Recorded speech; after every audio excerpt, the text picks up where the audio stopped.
Welcome to the Pop Tower Podcast with your host, the man behind the myth, Peter Dawson, and the Soulful Lordy, James Bullock.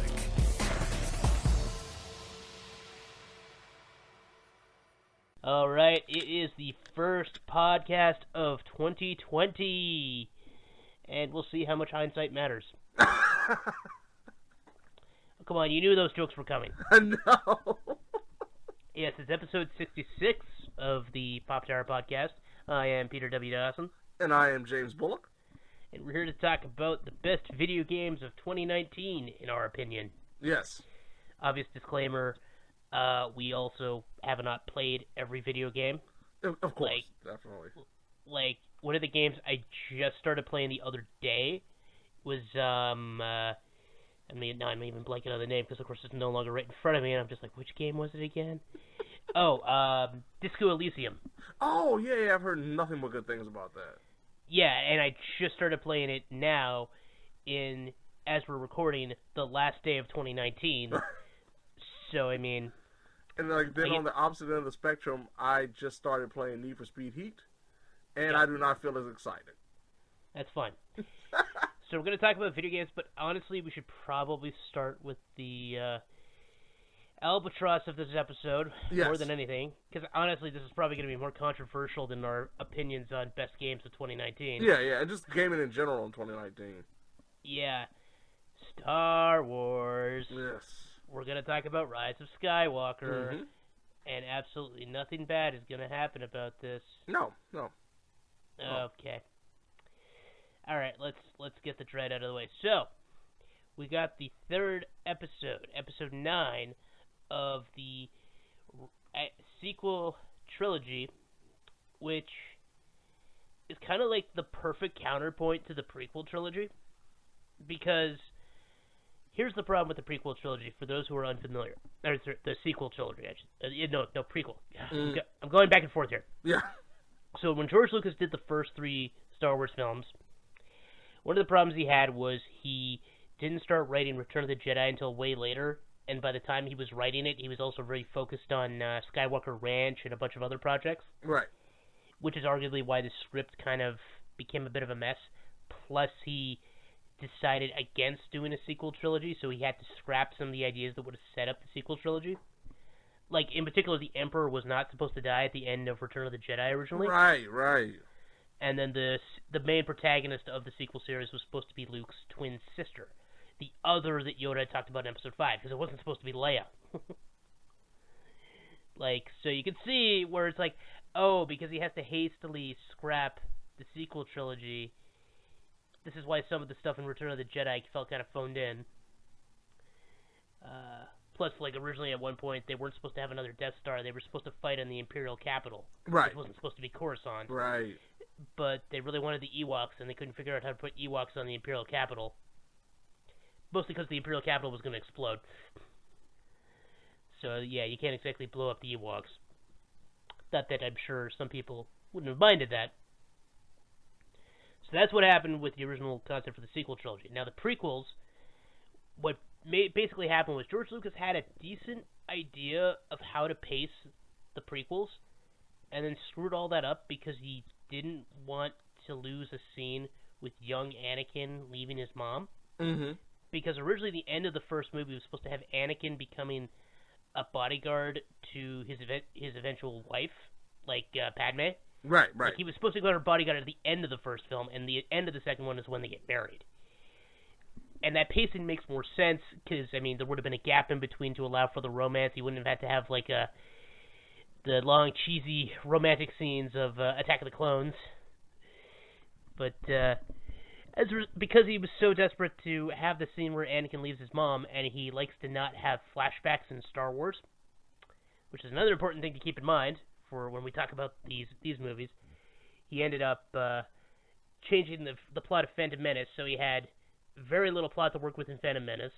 Then he had some plot to work with in Attack of the Clones, and then he had too much plot for Revenge of the Sith.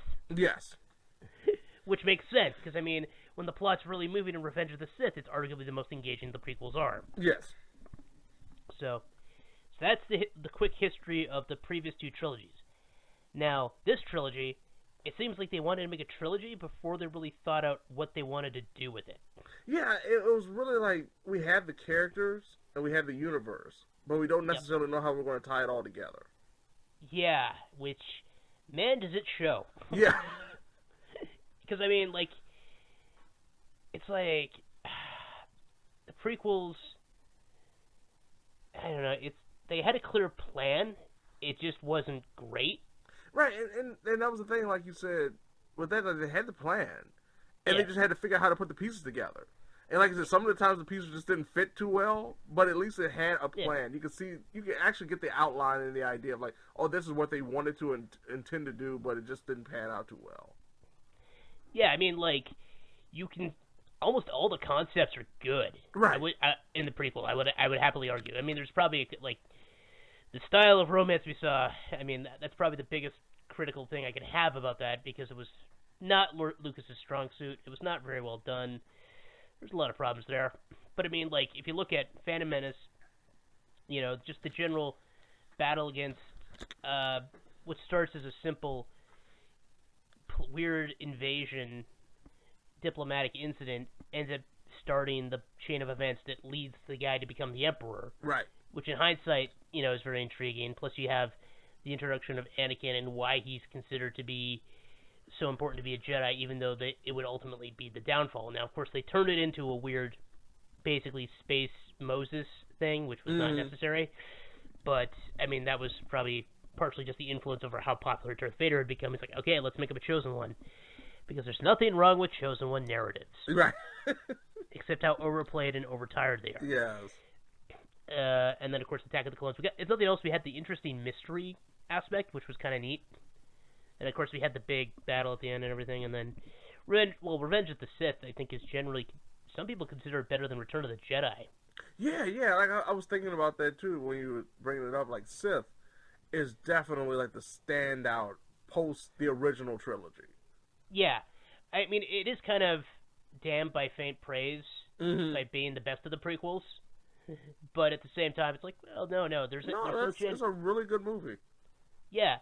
I mean, there's still plenty of stuff you can critique about it, which we're not going to get into because we're trying to talk about Rise of Skywalker. Right. But I'm just trying to really put this into context. Like, I'm not going to talk about Solo or Rogue One here, but because I just want to talk about this aspect of the trilogies. Right.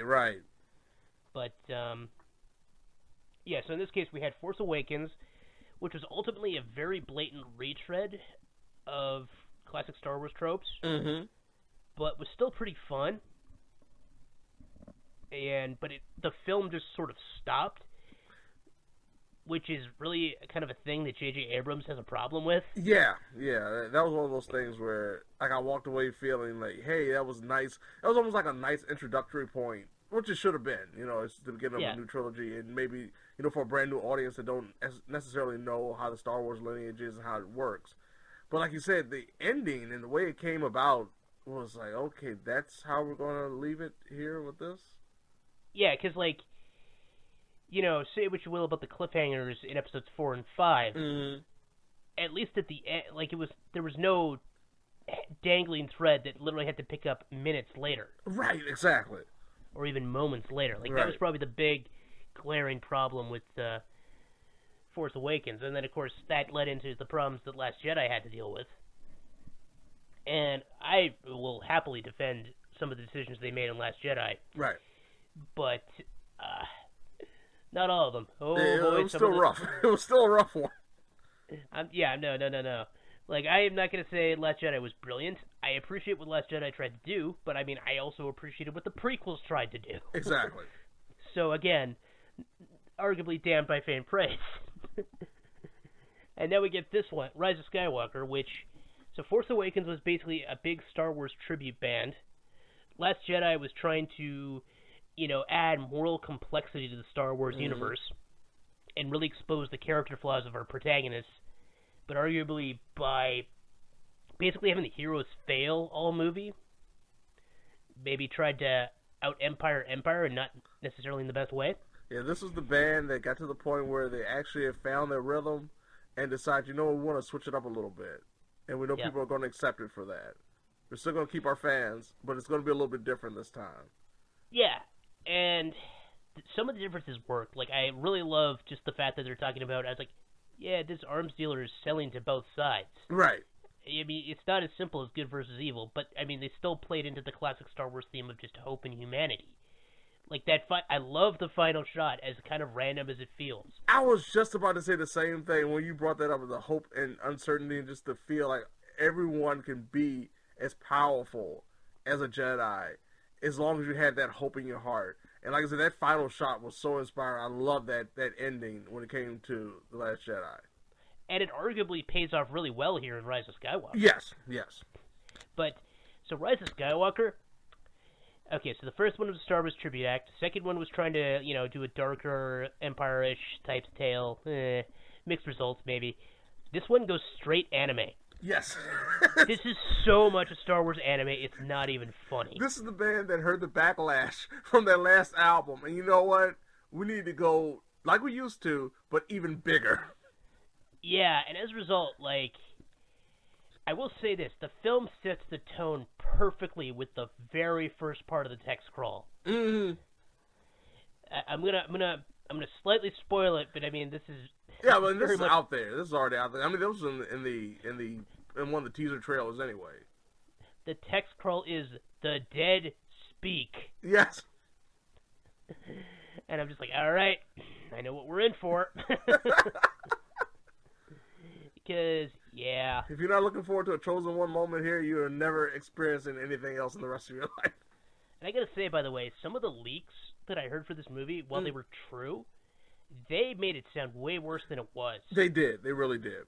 Because I think at the end of the day, this film is very watchable. And after the mixed reception of the previous two films, it's fine. I think it might in the long run be the strongest one of the trilogy. I'm still not sure about that because I'll need more time to let it sink in. Right. But especially because a lot of the stuff feels kind of phoned in. Mm-hmm. Especially one moment between two characters. I'm not going to spoil, but it's just one of those things they teased throughout the last two movies. But I just never felt like it was going to happen that way. Yeah. And, but they did try to explore some of the core themes, and I think they did those pretty well. Mm-hmm. Like, as just out the butt as some of the stuff was, like, especially the main thread of the movie, it's just like, hey, look at this. I'm like, what? Which is very much an anime moment. Mm-hmm. And then, of course, they have to later deal with it. It's like, oh, that's an anime moment. And, not to mention the final battle was just chock full of anime moments. Oh, yeah, that was just, like, the most live-action anime fight you could ever have. Yeah, and, but, okay, so we are going to get into, day one spoilers here. Right. One of the big things right off the bat, Palpatine is back. Yeah, the Emperor is back. And he's as gruesome looking as ever.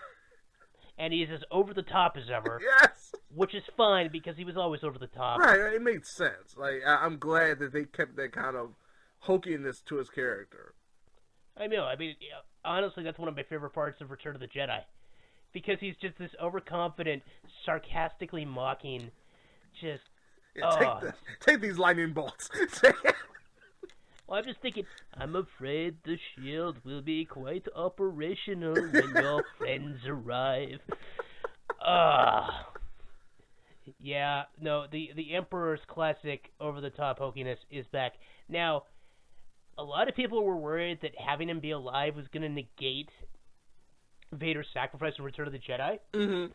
I will actually go out on a limb here and argue, because we don't fully understand how he's back, and the limited movement, like, his character is basically in, like, a physical stasis aid space hook thing, right? Yeah.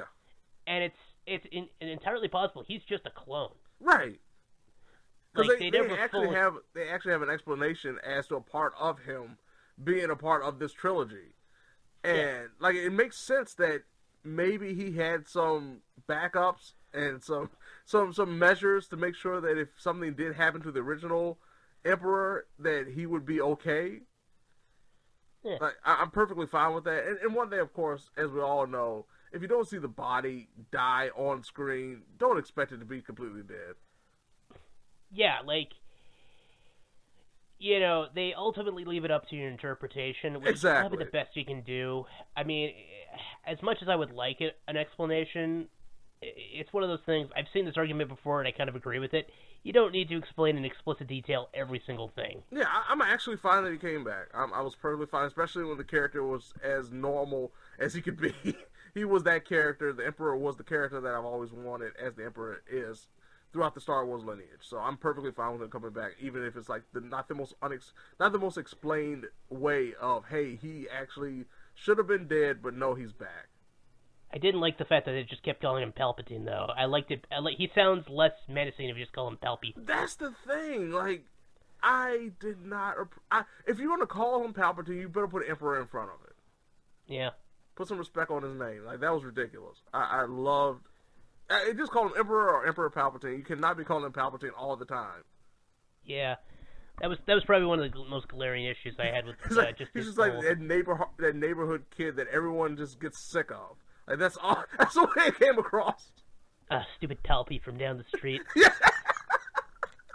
But and of course we know it's like a Planet of the Sith, but we never get a full explanation for what's up with the robe dudes, which I kind of would have liked. Yeah, true. Because it's not clear if like, oh, they're other Sith who were hiding here the whole time, or if they're just like Sith ghosts. Because later they get crushed by rocks.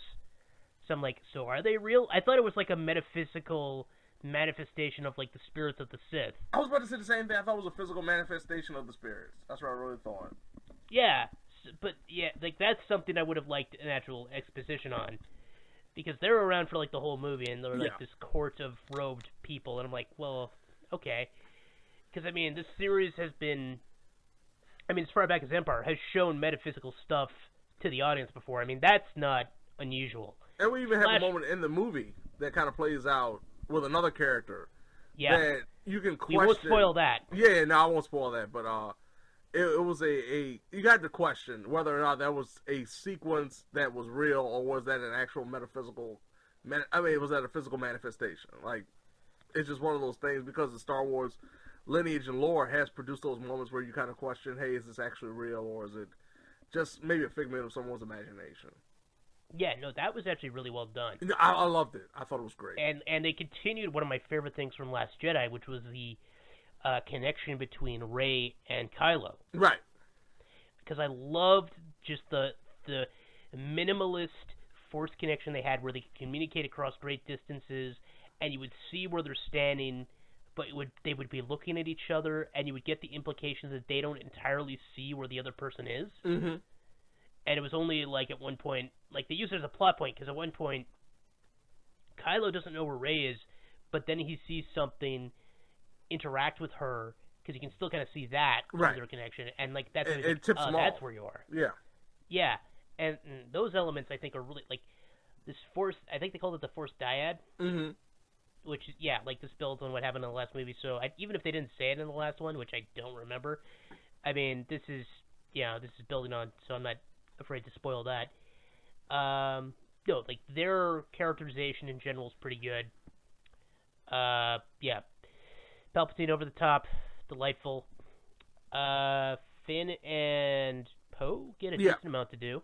Yeah, I'm very happy with what they did with Finn. Unfortunately, I just wish it wasn't at the end of the trilogy that this happened. I know, because his stuff ended up being pretty good. 3PO got a really good little arc. Really? Yeah. Oh my goodness, that was a great moment. That was one of my favorite moments in the entire movie. Was his arc. That might be one of my favorites of this entire trilogy. True. Because after two movies where 3PO kind of didn't matter. No, not at all. And I mean, and the prequels where he mostly existed to just have no dignity. Mm-hmm. Which I mean, it's because at least he had some plot usage in the original. Right. Like he translates for R2 in the first one. You know, the second one, he helps, and he ends up help reveal how dangerous Cloud City is. Plus, having some really good comedic moments in of course all three films. Right. And even of course in the third one, he helps communicate with the Ewoks. Which, you know, say what you will with the Ewoks, it made him useful in that sequence. Exactly. But yeah, in this case, like, he was just kind of there for the first two films, and now in this one, he's a key player and still has some really good comedic moments. Yes. And I like it. It's probably my favorite comedic moment since the original trilogy because as much as I love puns, the pun fest he had in Attack of the Clones, I hated. Oh yeah, it was just so annoying. It was obvious, like some writer thought they were funnier than this would how it played out on screen. Like they wrote this stuff down, I was like, oh man, this would sound so great on screen, and it just didn't. Yeah, that's in this case, like a lot of the humor was pretty solid. Maybe a little too much meta humor. Yeah.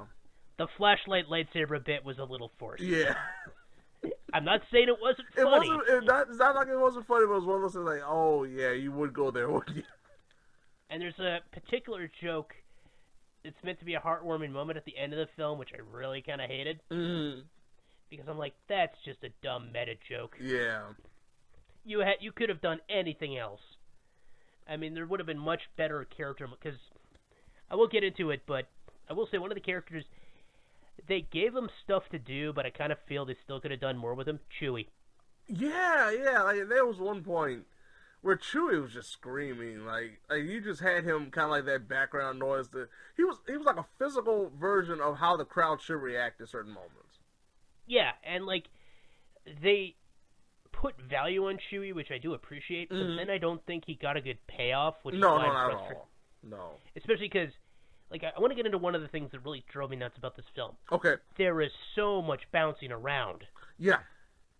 There's not enough focus. Like, it's full of, like, people have compared this to, a little bit to, like, Indiana Jones constantly looking for stuff. And considering Poe kind of dresses like Indiana Jones in one of his first scenes, they're not wrong. Because a good part of this is a lot of fetch quests to find various items, and like there's a couple of moments where like, did you not notice this the whole time? Right. Like, it was not the most well-crafted fetch quest arc. Like, the character beats going from place to place did work, which is why I can kind of still forgive it. Yeah, and understand what they were trying to go for. Yeah, but there was too much jumping around. Yeah. Too many planets, too much just like, and like, it's one of those times. It's like in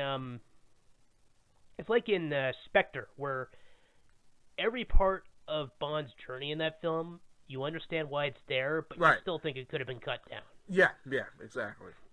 Like I mean, a lot of people criticize the Casino Planet in particular from Last Jedi, but you do kind of understand why it's there. It's just when that ends up not ultimately mattering to the final conclusion that you really feel cheated. Yeah, exactly. Yeah, that was the first. And when you brought it up, that was like the first thing I thought about was from The Last Jedi. Like that casino scene, just that whole scene was just. It was so nice when it was happening, and then you realize, wow, this is just a waste of time. I know, that's kind of the killer. Like, there was no scenes like that off the top of my head in this one, but it still felt like there could have been better arranged stuff. Yeah, and if they just cut it down a little bit and paced it a little bit better, it would have felt more meaningful when they did go from planet to planet. But like you said, just planet hopping as much as they did, it really got a little... It's got a little too much. That was the biggest problem. It was just too much. Like, they wanted to do a lot in this end of the trilogy, and it was a little bit too much. Yeah, and of course, Finn has something that he says early on that never gets addressed in the film. Now, we could probably guess where he was going with that. Right. But the fact that they make it like a Chekhov's gun, if you will, and then they never fire that gun. Yeah. Little annoying, and that's very J.J. Abrams. Yes. Because he loves his magical mystery box, forgetting that the magic mystery box is literally a ripoff. Yes. If there's one thing I always critique JJ for, it's that stupid speech about the box of magic. Like, I get what he's trying to say, but the problem is when you use a prop that's literally a con, I'm like, so you're just trying to tell us that you like conning the audience. Right. With their own imagination. I'm not saying there isn't beauty in imagination, but... You're just making them believe into something that is never going to pay off. Yeah, like that's kind of the dark side of JJ's supposedly passionate speech about the importance of imagination, which you can see a little, like it's not as bad in this film as it is in some of his other works, which is one of the main critiques of him, because he's like very good at dramatically presenting a story. But he's always had problems with pacing and paying things off. Yeah. And there's definitely some payoff problems in this film. There's a few things, and of course, the final ending of the climax is gonna probably get a lot of critique. Have you seen some of the memes for that already? Yeah. Mm-hmm. Yeah. They're not wrong. No, they're not at all. And of course, the very last scene is probably one of the most infuriating in the whole film. Yeah. And reminds me of another scene in another film, which I won't get into because that's going to be spoilers. Yeah, it'll be easy to spoil on that one. But, oh boy, that was not necessary. No, not at all. Like, we've had those moments so many times, and they rarely feel fitting. And this is a perfect example of that. It does not feel fitting at all, and it just doesn't work. It's one of those moments, once you hear it, you just take a deep sigh. Yep. I got, if I remember, I need to, it's the annoying thing, because it's such a spoiler, but I'm just thinking of so many times in pop culture where it just, like, to put it in perspective, this really just feels like the writer wanting to use a disgusting metaphor, but you know what, we are technically allowed to curse on this, so I'll use the word. It really feels like the writer's masturbating. Yeah, it really at how does. Clever they are. Yeah. Yeah, like that's what that final bit felt to me, which is why I just groaned at the end, even though I in general did enjoy this movie, albeit with some issues. Yeah, no, that was like a ham-fisted moment where you're like, yeah, you get it, don't you? Now you get it. Like, no, I understood what you're going for, but you didn't have to do all of that. And some people did applaud in the theater when I finished watching, and I didn't want to look at them going, really, but I was like, I am in no mood for applause.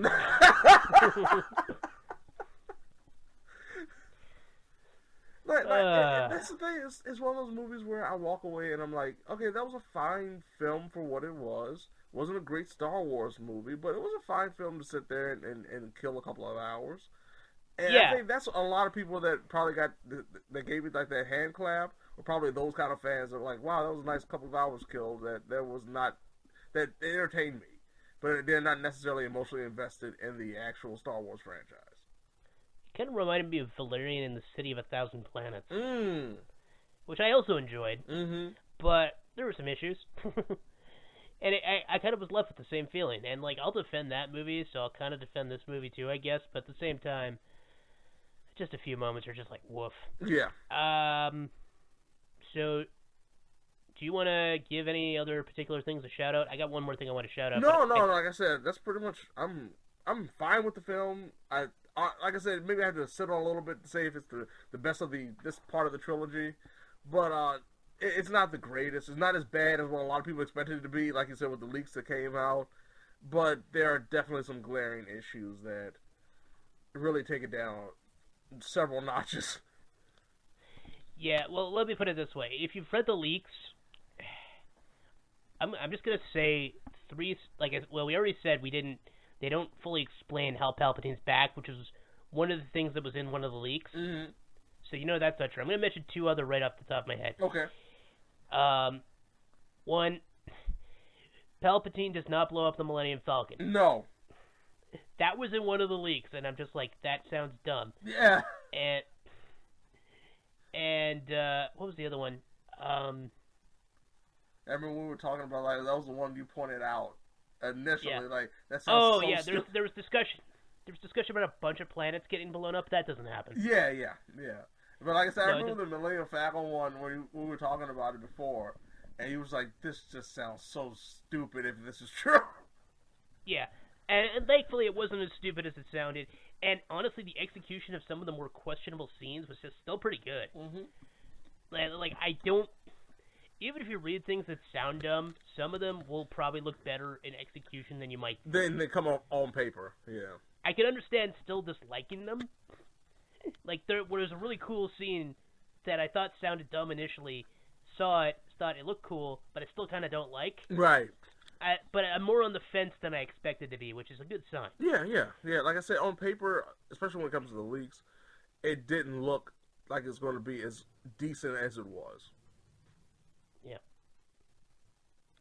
I do want to give a shout out. One of my favorite just British villains, frickin' Richard Grant, shows up as an old Imperial general. Uh-huh. And I kind of wish he was in the other ones now, because he's so good in this. He's just doing classic Imperial scene chewing, and he's really good at playing a generally intelligent, still ultimately arrogant and underestimates his opponents type of thing. Yeah, I was about to say, still, cartoonish villainy kind of thing. He really kind of came off like a slightly more over-the-top Grand Moff Tarkin. Oh, true, yeah. Richard Grant kind of looks like Grand Moff Tarkin, or what's his nuts? I can't even think. Peter Cushing. Right. Oh yeah. Yeah. He kind of looks like Peter Cushing. So I really appreciated that, and I'm like, oh, that was nice. I love having a classic Imperial supporting villain. Mm-hmm. Because the problem with Hux was he was always so young looking and everything. He just looked like a whiny little poop. Yeah. What was his full name? Grant's character. What was his full name? I'm just trying to remember. Allegiant General. Yes. That was the awkward thing. They always have to call him Allegiant General. Yeah. And of course, his last name is Pride because metaphor. Mm-hmm. Can't have Star Wars without it. Oh yeah, we should probably shout out Billy D. Oh yeah. I say it didn't get much, but when he was on screen, it was just mesmerizing. Yep, Billy D. Rule number 1: never run out of Colt 45. Exactly. He was so awesome back in the day. Yes. Oh man, I'm always sad that we don't get the full level of awesome. Yeah, he doesn't get the credit that he deserves for for being that cool guy. Period. You know what? If you just want to go and watch a movie at home these days, try to find Brian's song. He's really good in that. Hey, when we said that's our New Year's resolution, we get more people to watch it. Yeah, there you go. Yep. Yeah, New Year's resolution, simple one. Watch Brian's song. That is the Pop Tower New Year's resolution. Yep. But we should probably... I think we're good to move on from a galaxy far, far away to... I think it's a lot more... compared to a lot of people, we're a lot more positive about the movie than others. Yeah. I know, the critics were split. The audience is kind of split. There's accusations that Disney's massaging their audience score a bit, but those are kind of questionable. Yeah, it's always so. It's one of those things. I don't want to get into conspiracy nonsense. Yeah. Over movie reviews. We've seen the movie. We talk about the movies. That's all we care about. If we want to talk conspiracies and nonsense, we're talking about more theories that we come up with. We come up with our own. I cannot wait for that. We'll come up with our own. I'll probably go on a long vacation at some point where we have to pre-record an episode. Yeah. But, so let's talk about gaming in 2019. Yes. So why don't we open with just our favorites? You already probably can guess what mine is, but do you want to start with yours? Oh, yeah. Top of the list for me, Mortal Kombat 11. That's fair. I put in so much time in that game this year. For me personally, when it comes to fighting games, I always hit this plateau, especially when playing online. After a couple of months, I just can't do it anymore. I just continuously lose. I don't get any better. And I have been counting the beta. Been playing Mortal Kombat 11 since February. And I'm still playing it. I put so much time playing online, having fun with it. There are issues, of course, especially when it first came out with the microtransactions, with the grind, trying to get customization options and all that kind of stuff. But from a pure core gameplay perspective, it's very obvious they wanted it to be like the old school Mortal Kombat, like Mortal Kombat 2, and that's my favorite. So this is definitely one of the reasons why I love it so much, because it feels like an old school Mortal Kombat game. That's fair. And as goofy as some of the plot elements are, I do kind of get a big kick out of it. Oh yeah. I feel sorry for some of the newer characters though, like Geras and the Collector, who really didn't have much screen time. But yeah, when it comes to the older characters, it's very fun. Especially Johnny Cage is always awesome. The interactions, I just love the bromance now between Scorpion and Sub-Zero. Oh my god, that was just the best. And of course, Sonya getting to interact with her daughter in a different perspective. And of course, Johnny Cage hating himself. Yes. And there was a lot of interesting aspects with the time travel mechanic. And of course, the big twist where we got the Fire God thing, that was pretty goofy, but at the same time, I'm like, sure. Yeah, especially when it comes to the overall presentation. And I will spoil this right now. It seems like if this is really the end of the Mortal Kombat that we know from a story perspective. Because the way they ended it was, okay, everything is different, everything has changed, certain characters have specific powers that will affect the entire time.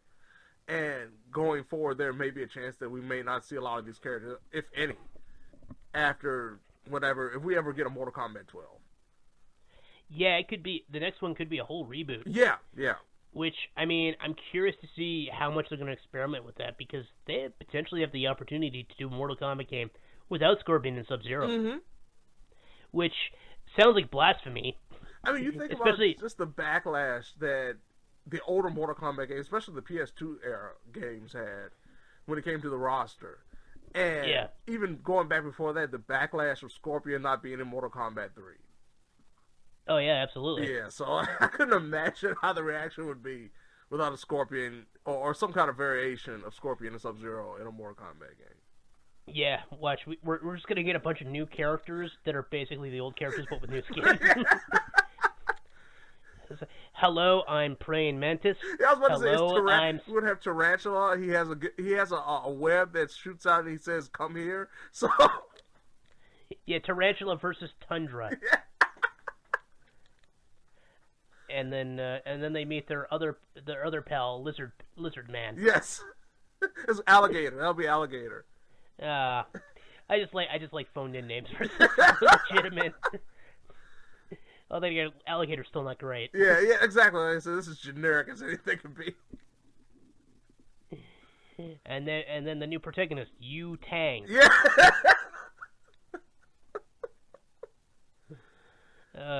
Good times. Oh man. All right. All right. What you got?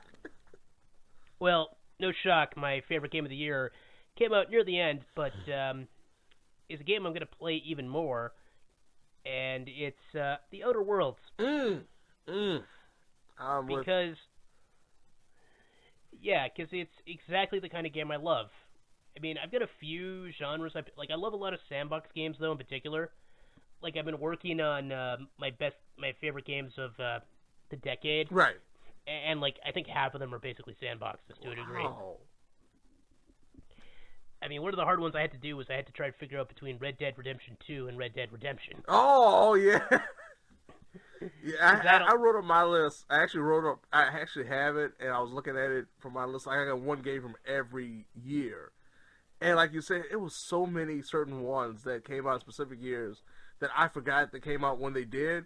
I was like, oh man, how did that come out then? And it competes with this one that I love so much. I know. I refuse to do it by year, which is probably for the best, because I think I got one where 3 games came out in 1 year. And I got another one where it's I don't even think I liked that many games from that year. Yeah, I had a struggle with 2012 and 2014. Yeah. And I think the only one that was for 2014, it was a split between Shadow Mordor and South Park: The Stick of Truth. Yeah, that's fair. Yeah. I had to go. I think I had to go with Shadow. Just because that was one of my games of the year, and it was very much a no contest there. Right, and I remember because you and RD told me about Shadow Mordor. He's like, man, it's a really, really good game. You got to get it. And when I was like, yeah, you were not lying. This is really, really good. Yeah, it's shocking how good that game was, and then how horrible the sequel was. If there's one thing we learned about 2019, it's that monetization can ruin anything. Very much so. The fact that Mortal Kombat 11 is still really good despite its monetization is a testament to how good that game is. And they had to actually do a lot of work with patches before that. The first couple of weeks, the amount of patches that we had to go through just to try to get it to reduce some of those problems were ridiculous. So, and I do appreciate, I don't want to give them too much praise for getting rid of something that they shouldn't have done in the first place. Mm-hmm. But they did listen to feedback and change it. And did it quickly. Yes. Which I will still give them credit for, even if I critique out of it. It's one of the things, do you want to draw the line in the sand? I'm I don't want to draw an absolute line in the sand, but I don't want to be oh, look at this champion of anti-loot boxing, when it's well, that's basically what you did for the first couple of... Right, what you were doing before, because that was the norm. Yeah, I mean, one of the most egregious examples this year is still going to be the new Ghost Recon game. Which, just in terms of monetization, one of the biggest unnecessary money sinks of 2019, I'm just going to say. Yes. But talking about things I like, because I don't want to get too negative on this show. With the Outer Worlds. Yep. It's basically the perfect length. It really hits that nice sandbox element, builds on aspects from the sort of continuation of the Fallout universe we've gotten over the past decade or so. Yeah, the 7th gen. Yeah, and it even adds some elements from Borderlands and such, which I really enjoy, which were integrated pretty well. There's arguably some narrative problems with the ultimate interpretation of the universe you're in, but I'm always struggling if it's like, is it really the equivalent of someone complaining about society yet having to participate in society? Because, yeah. You know, it's like you can't complain because you're still in society, so don't try to criticize society. Like, my critiques of the game from that perspective kind of feel like that to me, so I'm like, I don't know if I like my own critiques of this game. Yeah. Like, because of what this game reminded me of, it didn't make my list of 10 best of the decade, but don't take that the wrong way or anything. It was easily, well, I don't know about easily. No, yeah, it was probably the most fun I had because there was very little gameplay frustration in this one. Yeah, I was really surprised. I know we talked about it when we reviewed it a month ago. Yeah, I don't want to get into it too much just because of that. Yeah, and one of the things, like you said, from a functionality perspective, I was so pleased with just the gameplay options when it comes to just being stable, no broken missions, no glitches, nothing like that. And it felt like it was always getting better, especially when it came to enemies and AI. But it didn't feel like it was these huge, difficult curves. It was just a perfect, nice, easy experience that just worked with you as much as you worked with it. Yeah, I know it's definitely one of the better ones, and like it's funny because like one of the other, you know, Pillars of Eternity 2, for example, very much had some problems with just like bugs when it was launched, and that was also from Obsidian. And, like, those patches took forever to come out. Whereas in this case, it's like, no, right from the get-go, we're good. Like, there were still some patches to iron out some issues, but they were not as... Like, this was probably one of the best launches. Yeah, very much so. I was pleasantly surprised how smooth everything went. Like, there was still a day one patch, of course, but I mean... I don't think it was that big, either. No, I hate the fact that it's something we're just going to have to accept. Yeah, you're not going to plug the game in and just play automatically anymore.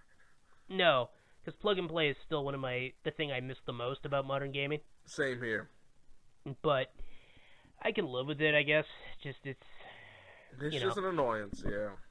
Yeah, well, it's like if I, because we just had Christmas, say I get a new game, and I'm at a place where I don't have access to Wi-Fi, because there's still plenty of places where I don't have access to Wi-Fi. It's like, but, like, I'm like, say I got my Switch, and I just got a new game, and I plug it in, and it was like, oh, that's, eh. Yeah, I mean, it's funny because, I just recently got, and I know I'm talking about your 2018 Game of the Year, but I just recently got the Game of the Year edition of Spider-Man, because I wanted to play the DLC, and I knew it was, like, cheap for Black Friday, so I got it then, and so I hold it back for Christmas, but I read beforehand, there was a 19-gig update, putting it in, just the base game. And not counting, downloading the actual DLC, which was barely a gig each. And I said, I'm going to open it, plug it in, let it download, and then I'll play it for Christmas. Because I knew I would not be able to play it for Christmas if I wanted to, if I had to wait for a 19-gig update. Yeah. Yeah, I'll talk about this more later, because I don't want to, but I did get somebody gifted me a digital copy of a Game of the Year edition of a PS4 game as well. Okay. And that was 40 gigs. Right, exactly. So it's like, so that's going to be a few hours even with good internet. Right, I mean, but it can't top Fallout 76 with that 50 gig update. Speaking of games that, 2019 was not good for Fallout 76. And it came out in 2018. It just keeps getting worse. I've seen people put it as one of their worst games of the year, even though it came out in 2018. Yes. And I don't know if they're doing that as a joke or not. But, yeah, so no, Outer Worlds is great. We've already talked about Mortal Kombat X. I do want to mention one I just picked up. Okay. Which is definitely not going to be my game of the year. Like, even if I ended up beating it in the next couple. But I just got this for Christmas, so I just got Astral Chain. Holy heck, play Astral Chain. Okay. Because it's kind of, I'm trying to describe it, because you're in a futuristic world, it's like it's the not too distant future, so you've got like energy beams, but your gun transforms into a baton and also transforms into a sword because anime. And you live on a futuristic self-contained area called the Ark because, as it turns out, humanity has discovered the Astral plane, and ghosts are pissed. Wow. That's basically because like there's the aberrations that kind of, or there's like this thing called redshift that turns humans into aberrations, and then there's also chimeras, which are like horrible monsters from the astral plane, and they're just wreaking havoc on society. So you play as a member of a special police unit that have tamed chimeras, and by tamed I mean yes, chained. Wow. So you have a little. So the astral chain of the title is literally the chain binding your Legion, which is a tamed chimera, to you, and is also one of your main weapons in the game. Wow. So it's a very interesting gameplay dynamic where you're controlling yourself, and then your Legion is on AI, but you can also activate a command mode where you can place your Legion, and if you move your Legion around, they can potentially like bind enemies and stuff. Or use it to, like, slingshot charging enemies and stuff like that. Like, there's a lot of neat little ideas with controlling the Legion, which is one of the things that makes the game so interesting. Because not only is it, somewhat of a police procedural, like, there's parts where you go and investigate scenes, and there's, like, little very brief side quests where it's like, oh, I'll tell you what I know if you do this thing for me. And there's other people who'll just tell you what they know as well. So you have to gather clues, and then from there, you continue the plot. And so there's, like, and they've got, like, a detective vision thing with the Iris. I can't remember what the acronym is for. But, it's like an investigation eye lens thing that lets you do, like, detective vision from Batman Arkham and whatnot. There's a lot of cute little elements. The game also has platforming, which is nonsense. The platforming is easily one of the worst parts of the game. Some of the combat can be a little greasy at points, too. Like, I just got to one sequence where you start fighting slime enemies, and it's only when you beat most of the slime stage that you unlock a new Legion that makes slime less of a problem. Okay. And I'm just like, well, that was annoying. But, yeah, because you unlock, I think there's 5 Legions, and they all have unique abilities, and then you can go back to stages you've already played to go through them again. The replay controls are a little clunky. And this is also one of those games that constantly says, are you really sure? Especially with the gameplay setting. Right. It's like, are you really sure this is what difficulty you want, etc.? But there's a lot of good stuff to it, and like they have, of course, a colorful group of anime cliches at your police headquarters to talk to, including a plucky police mascot named Lappy, whose hat you can unlock as a costume piece. Oh, man. It's got that delightful anime nonsense elements. Like there's a mysterious cabal that's very much kind of like off the top of my head Evangelion, and of course many others. Like it's it's a shadow council. You can fully figure out what's up with them. Okay.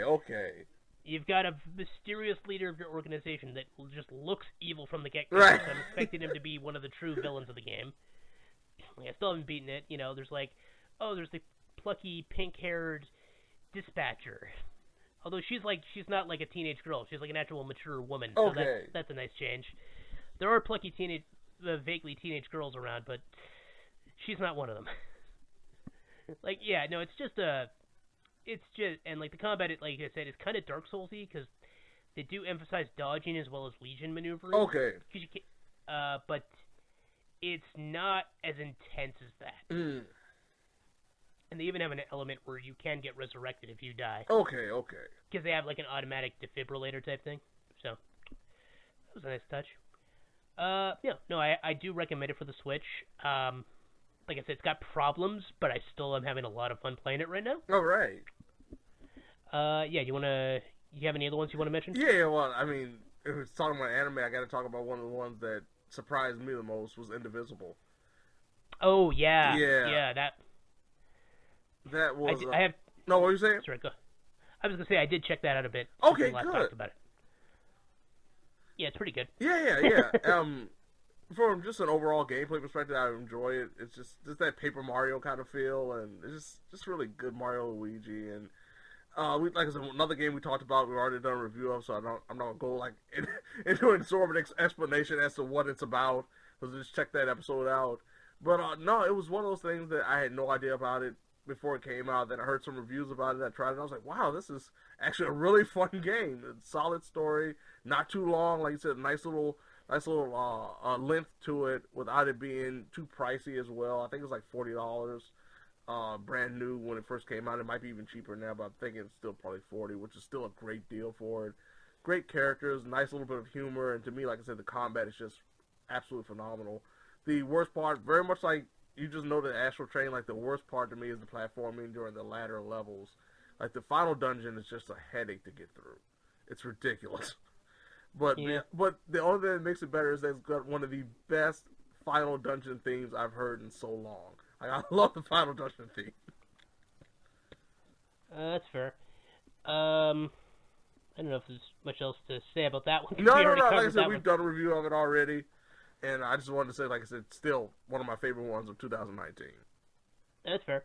So yeah, we talked about Mortal Kombat. We talked about Outer Worlds. Mm-hmm. We talked about Astral Chain. We talked about what do you call it? Indivisible. Yeah, you know what? One of the ones we haven't really talked about this year, I don't think. What? Metro Exodus. I am so on the fence with that. Yeah, I really am. But, like, and it's one of those ones I was looking forward to so much. I know, like, well, because I mean, there was the controversy with the Epic Store, which is not the only time. Mm-hmm. I mean, because we had this problem with Outer Worlds as well. Mm-hmm. I mean, it really says something that I was willing to forgive it for that. But no, that was still, I think, I like the RPG elements and how much they tried to integrate that into the story with characters living and dying. Yeah. I mean, I think there are still better examples of that in other games, but I really think that's a franchise, even though it's had, like, this franchise has always had issues, I do think it's worth pointing out, it's like, it was still a nice little sandboxy, but still linear game that came out earlier this year. Yeah. And what was kind of a lull. Yeah, I think that was the biggest problem for me, is the fact that I love Last Light, I love 2033, and I think one of the biggest issues for me, which I was not expecting it to be really that big of an issue, was the fact that it was open world.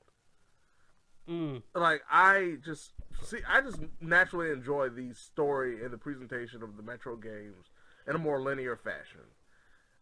I got the idea, like you said, the story was still very linear. You pretty much still going from point A to point B, but it just felt like the open world environment just didn't do it for me.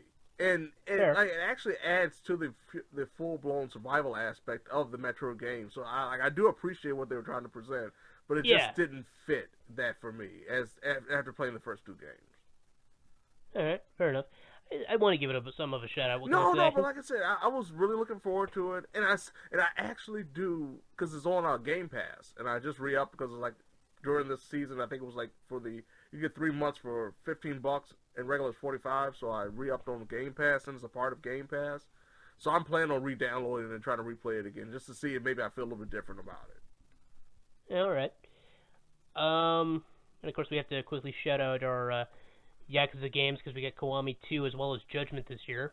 Did we get Kiwami 2 this year? Yep. Or I'm pretty sure we did we not? I thought we got it last year. Oh, no, sorry, that was last year. I'm thinking, sorry, but we did get Judgment this year. We did get Judgment this year. Yeah, I was about to say. It's honestly a bit of a blur. I'm telling you, man, because we were getting so much from that studio over the last couple of years. We got 0, we got Kiwami, we got 6, we got Kiwami 2, and then we got Judgment. We've got a plethora of just Yakuza-style games over the last few years. Yeah, no, it's been great. Sorry, I'm just trying to quickly think of any other highlights of the year. Yeah, like I said, with Judgment, just the... We talked about that one a lot. I know the Perverted Trio just needs a shout-out. Oh, the Perverted Trio is one of the greatest horrifying comedy side quests of this year. Hands down. Like I said, it made my soulful list, man, because it was just so incredible. You told me about it, and words do not do it justice. Yeah. Oh man. Going back, like you said earlier in the year with Metro Exodus, we go back to the beginning of the year, like the first big hit of 2019, Resident Evil 2 the remake. Yeah, I was gonna move on to that. Yeah. Yeah, no, and of course now we get hype for Resident Evil 3 for Yes, next year. yes. Which, oh man, they're ruining us coming in March, April, and May right now. Because we got Final Fantasy remake, we got Cyberpunk, we got Resident Evil, we got Last of Us 2. Like, this is just ridiculous. And Persona 5 Royal. Oh, I'm on the fence. I'm on the fence right now. Like, it looks good. I just don't know if I want to sink my time into another into the Persona 5 game again. Even though I know what the change is. I don't know. Yeah. I don't know just yet. Well, that's the thing. Almost everyone who plays it's going to try to romance with a new character. Unless there's another secret romance they haven't told us. Right. Which there might be. So, there's it's hard for me to believe that everything we've seen so far is what they're trying to tell us is going to be new. Yeah. I want to shout out a couple more games here. Because we are kind of getting to time already. Oh, but, yeah. I do want to shout out... We talked about this one a lot, so I don't need to go into depth about it. Bloodstained. Yeah, I knew you were going to bring that up. Yeah. That's... Because, that's probably one of the best platformers of the year. Yeah, definitely. Don't know if there's much else to say about that one. It's pretty good. It's a lot of fun. Very Metroidvania-style game. I still had some critiques about some of the design choices, like, especially the pacing of some of the quests. But and like, some of the art style, but it's still... Even though it's very much a Metroidvania, basically reboot, in a way, because Konami isn't really touching their series anymore, and when they are, it's horrifying. Yeah. They did a new Contra this year, and the new Contra had weapons that overheat. I was about to say, like, that was when you were talking about the best of the best, and I was going to make a joke about the new Contra game. Yeah, that's a fair thing to bring up. Yeah, because, honestly, there's a few games we even talked about earlier this year that I don't even think we need to talk about here, because, they're still pretty good for what they are if we like them. Right. But there's two more I want to shout out. Okay. Well, first of all, another one we talked about, Fire Emblem. Oh, yeah, I knew you were going to say that one, too, yeah. That one's been a huge Switch sync for me. Yeah. I probably have more hours than that I do any of the other games we've talked about this year. I can believe it, too. Yeah, that definitely is one of those games that not only you have to have a lot of time invested into it, but it also warrants it. Yeah, and I did a lot of traveling this year, so it really helped that I had a really good mobile game to play. And it's a lot of fun. Like, even replaying, like, going through, I'm skipping more of the cutscenes, of course, but I'm still watching all the supports. Right. Even the ones I've seen before, which is crazy. I got one more, and then if you want, you can... Yeah, I got a couple more, too. I figured, I'll just wrap this up with one we actually didn't talk about. Okay. Total War 3 Kingdoms. Oh, yeah. Probably one of my favorite PC exclusive games this year. Hands down. Because, I'm not the biggest Total War junkie, and so, like, there was no question it was not going to be my game of the year. Because if nothing else, it's always a game I love playing, and I love playing this game, but at the same time, I'm always frustrated with it because I'm not a good Total War player. Which is a cop-out, but I'm not saying this is I'm not saying Outer Worlds is the definitive best game of the year, hands down. I'm just saying it's the one I had the most fun with and was most looking forward to play. Like, I'm going to play it more. I'm going to play it on the PS4, even though I have it on PC. Okay. Because I'm just that much of a freak. But, yeah, so Total War 3 Kingdoms, though, it's a pretty good Total War game.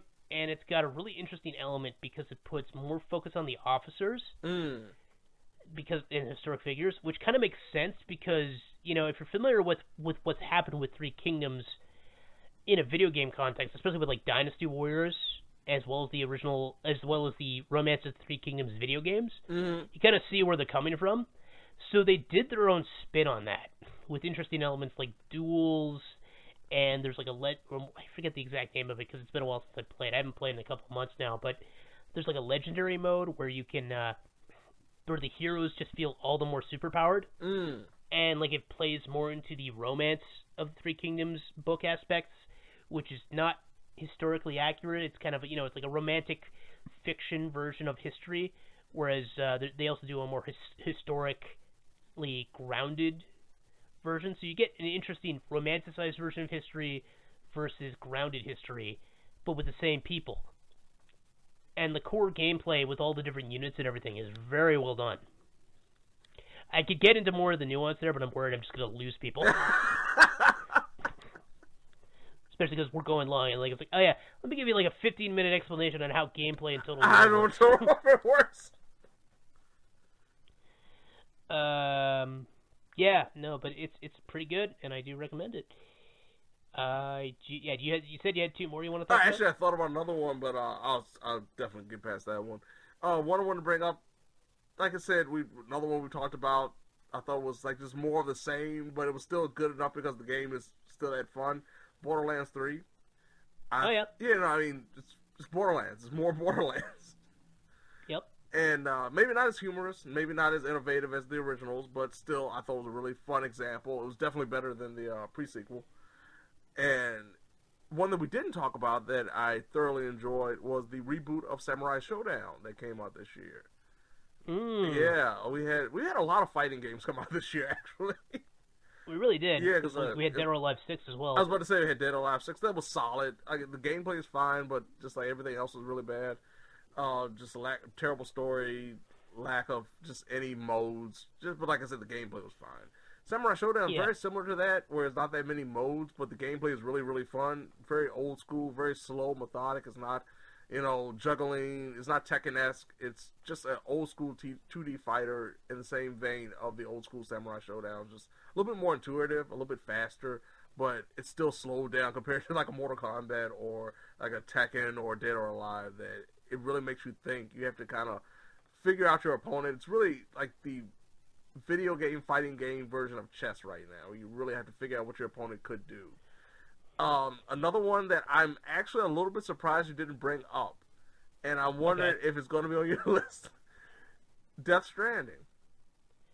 Well, I mean, we kind of already said all we had to say about it. Right. And, while artistically it's definitely interesting, and gameplay once it gets going, which is a very big caveat. Yeah. It does get pretty enjoyable. It's very much. I mean, the only reason you really got to talk about Game of the Year is just because it's a very beautiful game. Mm-hmm. It's got some really interesting aspects to it, and it's kind of getting hype backlash, and I'm not entirely opposed to that. Yeah, I think that the hype of it is, like you said, the backlash from the hype of it is really a necessity when it comes to just like, hey, there's definitely some fundamental flaws in the overall game. But like Go ahead. No, say what you're saying. I was gonna say, well, they're really trying to play up how emotionally investing this game is. Yeah. And I'm like, no. I don't become overly pretentious, Kojima. We have enough people for that. Right. No, it's not that emotional, but like I said, it does have its moments. But my thing is just like the overall lore, the way the story played out was perfectly fine for me. I enjoyed it. I enjoyed the story a majority of the time. The stuff that didn't make sense. It's a Kojima game, so some stuff is just not going to make sense at all, no matter how they explain it. But just for me, like the community is what really made the game. Like just that feeling of going around, unlocking areas, and discovering these people that have been playing before you or after you during the same time of building these bridges and roads and everything else was just so profound to me. Like, I just did not expect to be so wowed by that. Like, that's why I really enjoyed it the most. I just enjoyed going to different areas, unlocking them, putting them on the chiral network, and then eventually seeing, wow, all these people have done this before I got here, and now I get to enjoy the fruits of their labor. I know, like, it is a very good game for integrating online play and the sense of community. Like, it's way better than some previous experiments they've had with this. I will absolutely give it that. Yeah. Out of anything, like the only thing we didn't mention that I wish I could because I had played it but I haven't is Devil May Cry 5. Like I really wanted to get around to it, I just never did this year. Yeah, I'm not in a huge rush for that either. Yeah, I've never been a big Devil May Cry fan. No, yeah, I mean, 3 was like the highlight for me, and I never got excited after 3. Hey, look, if you like that game and you're mad that we didn't talk about it, more power to you. It's just we haven't played it. I mean, right. It's simple as that. Like, I have no disrespect for Devil May Cry fans. If someone tells me I don't think anyone super specifically have said it's one of their games of the year, but I mean, a lot of people seem to like it, so and if that is your game of the year, good on you. And then the other one definitely has to be mentioned that I know I played. I don't know if you've played, but I played enough to realize this isn't for me. So I'm not disrespecting it at all, but it's just one of those games I would never want to pick up again because it's just too time-consuming, too frustrating, and that's Sekiro. Yeah, that got Game of the Year at the Game Awards. Yeah, exactly. That's what I'm saying. We had to mention that. I did play it. I've done first impressions of it, and I realized very quickly this is not for me. Like, I'm not disrespecting the game. I just do not have the patience or the time. No, that's fair. I mean, it's a pretty hard game. It's from the Dark Souls guys. Mm-hmm. It's probably one of the reasons it's super popular. Exactly. It's from them, and they do know their audience. So I mean, I'm not gonna. Yeah, I'm very much not a Dark Souls guy. Like I said, Astral Chain is just fine for me. And even then, the dodging mechanics are still kind of annoying in that game. Right. But yeah, Sekiro. Oh man. Yeah, I appreciate a game that really puts an emphasis on stealth and the challenges of stealth as a core gameplay mechanic. Mm-hmm. I critiqued Red Dead 2 pretty heavily for how unnecessary the stealth is and yet how core it is for hunting. Yes. Like, if there's one thing else I'll give Sekiro over Red Dead Redemption 2, which is usually considered one of the best games of 2018, just to praise a game I haven't really played, is that they made stealth such a core part of the gameplay and put such a huge emphasis on it in a somewhat unique way, which I do appreciate. I mean, that's about all I can say about Sekiro.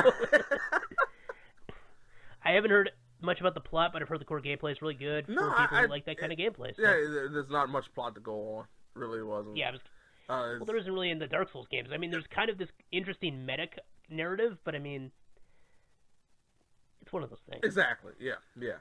And the only other one that I've seen get a lot of praise that I'll flip it around and say that I do not understand why. I enjoyed the gameplay, but that was about it. And the atmosphere was Control. Yeah, no, it gets a lot of art praise, and I kind of get it. Mm-hmm. And the gameplay is okay, but I really didn't like the narrative. Same here. I felt like it was trying too hard to be like, one of those paranormal bureau type of storylines. Right. And I've honestly seen it done better. I'm not saying it was badly presented, but everything I've followed with the narrative and everything I've followed with the gameplay, like the gameplay's good, narrative's okay. Yeah. No, and especially the last half an hour just killed it for me. Like I wasn't really into the narrative that much to begin with as it progressed. And I saw the way they were trying to present it, but like that last half an hour and the lack of explanation or anything, just like, oh, seriously. And you're not guaranteed you're going to get a sequel, so it's like, this is what you're going to give me?